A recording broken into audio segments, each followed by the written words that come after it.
মেহেদী ছোটবেলা থেকেই ঈদ উল আজহার জন্য অধিক আগ্রহে অপেক্ষা করত। তার জন্য এই দিনটি ছিল বিশেষ, কারণ তার প্রিয় গরুটির সাথে অনেক স্মৃতি জড়িয়ে ছিল। এই বছরেও তার পরিবার কুরবানি করার জন্য একটি গরু কিনল। গরুটির নাম ছিল রাজা। মেহেদীর বাবা গরুটি কিনে আনার পর থেকেই মেহেদী রাজাকে খুব যত্ন সহকারে দেখাশোনা করত। প্রতিদিন সকালে গরুটিকে গোসল করানো, খাওয়ানো এবং সাজানো ছিল তার প্রধান কাজ। মেহেদী আর রাজার মধ্যে একটা বিশেষ সম্পর্ক গড়ে উঠল।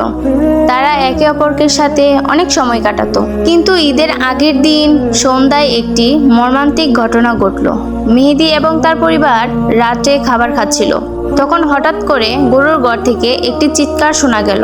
সবাই দৌড়ে গিয়ে সেখানে দেখলো রাজা মাটিতে পড়ে আছে।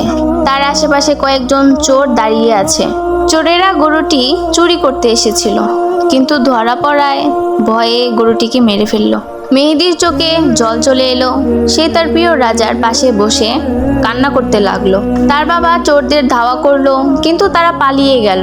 গ্রামের মানুষজন মেহেদীর পরিবারের পাশে এসে দাঁড়ালো, কিন্তু কেউ তাদের দুঃখ দূর করতে পারলো না।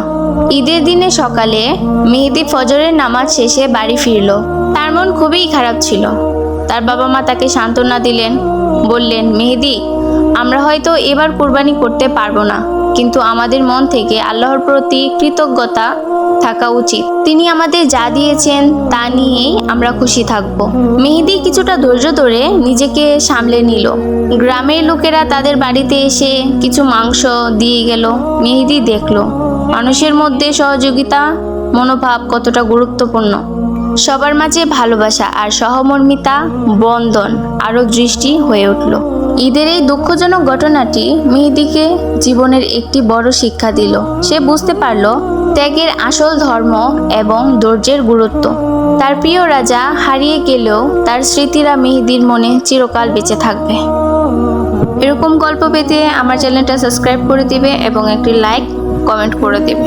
সবাইকে ধন্যবাদ।